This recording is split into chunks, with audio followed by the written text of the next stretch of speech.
Kenapa ya setiap kali beliau ngomong itu bawaannya selalu hasilnya nggak enak gitu, bahkan pasti ada aja gitu blundernya gitu, dan sampai sekarang tidak ada perbaikan sama sekali, bahkan dikasih skrip pun nggak dikasih gitu, biar dia tuh tidak spontanitas dalam kepala dia itu keluar dan menimbulkan kontroversi lagi gitu di hadapan banyak orang.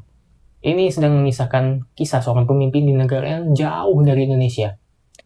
Seorang pemimpin harus bisa menjaga kredibilitas dia di hadapan banyak orang gitu, terutama di hadapan orang-orang penting. Salah sedikit aja, keuangan bisa turun gitu, mata uang bisa turun, dan ini sangat berbahaya gitu bagi kemajuan negara tersebut gitu. Dan kalau misalnya begini terus ya mau bagaimana, apalagi lebih parahnya lagi, ketika orang sedang mengkritik dia, memberikan saran yang membangun, bukannya diterima baik-baik, bukannya diintrospeksi, tapi malah diusir. Ya kalau misalnya nggak sejalan dengan pemikiran dia, nggak sejalan dengan tujuan dan visi misi dia, ya pergi aja dari negara tersebut gitu. Apakah itu sikap atau omongan yang pantas keluar dari seorang pemimpin yang harusnya tuh memperbaiki ketika dia salah, bukan malah cari-cari kesalahan orang lain, bukan malah berlindung di balik kata kepemimpinan dia. Ini juga menjadi pertanyaan bagaimana pemimpin negara tersebut tidak peduli terhadap masyarakatnya, dan ini memang lumayan bahaya. Karena yang dia pedulikan pada ujung-ujungnya cuma orang-orang yang bela dia, cuma orang yang ngejilat dia.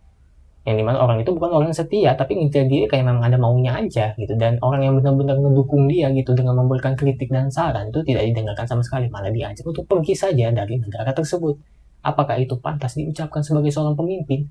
Pemimpin yang katanya akan membawa revolusi bagi negara tersebut, membawa kehebatan atau kedamaian dari negara tersebut, tapi pada nyatanya tidak bisa membedakan mana yang benar dan mana yang salah.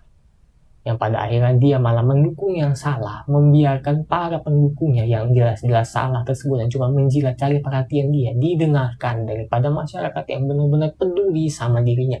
Ya, seorang pemimpin harus bisa menjaga martabatnya, seorang pemimpin harus bisa bersikap adil terhadap masyarakatnya, dan seorang pemimpin harus bisa menjaga kredibilitas dia dalam berbicara. Kalau misalnya tidak bisa melakukan ketiga hal dasar tersebut, ya orang tersebut mungkin tidak akan pernah mau memperbaikinya atau bahkan tidak pantas menjadi seorang pemimpin.